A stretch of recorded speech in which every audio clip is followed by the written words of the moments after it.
Hello, everyone, and welcome to the Cinematic Explainer. I am absolutely thrilled to have you here today. If you're a university student gearing up for your major exams, I need you to bring your absolute highest energy right now. We're going to completely demystify the origins and the massive, everyday functions of the World Trade Organization. It's a fascinating topic, and I promise to make it crystal clear for you. So grab your notebooks and let's get ready to understand the rules of the global game. Listen to this. In 1995, the world of global commerce underwent a silent coup that stripped nations of their industrial autonomy. Wow, that is a heavy, dramatic statement, isn't it? We are not just talking about some minor, boring policy tweaks here. The transition from the old system to the WTO was a massive, high-stakes shift in global power. It literally rewrote the DNA of global trade, creating strict, legally binding rules that every single member nation suddenly had to follow. So grab your pens because here is your visual syllabus for today. We're covering 6 key areas: the hidden power shift, the origin from GATT to WTO, the 5 core functions, the basic principles, the agriculture battleground, and finally, challenges for developing nations. Let's dive right into Section 1, the hidden power shift, rewriting global trade. To truly grasp the magnitude of the shift, you have to understand how international commerce transformed. It went from being a loose, flexible agreement into a permanent, strictly enforced legal regime. The WTO isn't just some exclusive little club. It's an absolute global powerhouse. Right now, it has 153 member nations, and together, they account for an astounding 97% of all world trade. Think about that. Almost everything bought and sold across international borders anywhere on Earth is regulated by the framework we're exploring today.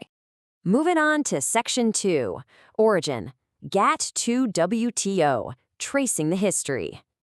All right, here is a chronological timeline you absolutely need to note down for your exams. The story starts back in 1948 with the establishment of the General Agreement on Tariffs and Trade, widely known as GATT. For decades, GATT was the only multilateral game in town for trade rules. Then, fast forward through the massive trade policy reforms of 1991, and we finally hit the pivotal year of 1995. That is when the WTO was officially created to step up and replace GATT. Now, put a huge star next to this in your notes because it's a major exam pointer. What's the fundamental structural difference between the two? Well, GATT was incredibly flexible. It relied heavily on bargaining, and if countries didn't like a specific rule, they could actually just opt out of it. It's kind of like a buffet. But the WTO? The WTO is what we call a single undertaking. That means when a country joins, every single provision is legally binding. There's no opting out. You take the whole set menu, complete with legally binding dispute settlements.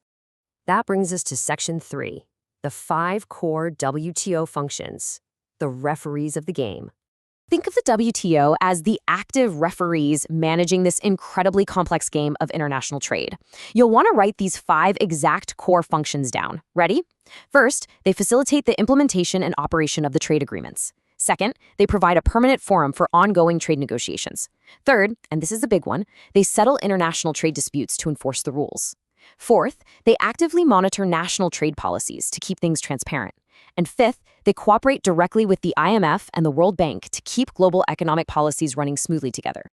Let's look at Section 4, the basic principles, the rulebook. So we know what the WTO does, but what are the actual rules of the game for these 153 nations? Let's decode some of the heavy legal jargon. First up is the Most Favored Nation Rule, or MFN.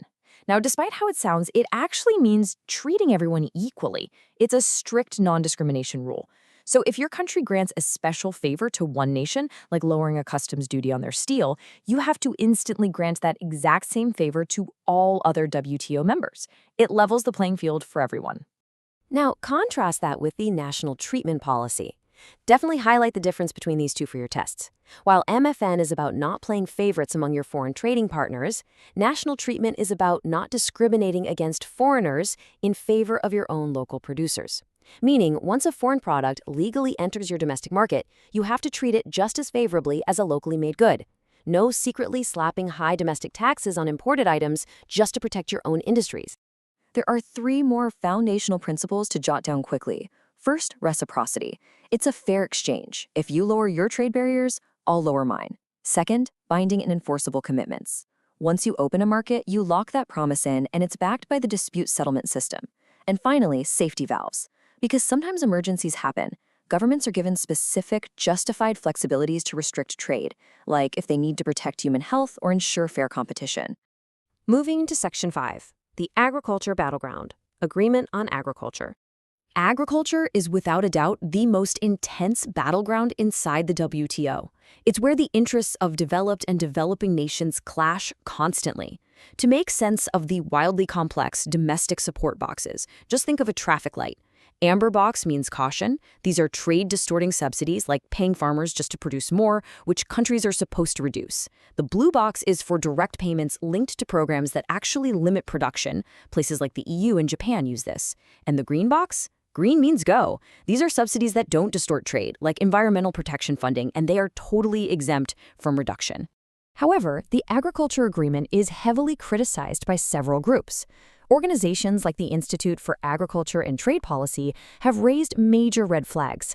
They point out that some WTO rules have basically paved the way for agricultural dumping. That's when heavily subsidized surplus crops from wealthy, developed nations get exported at artificially low prices.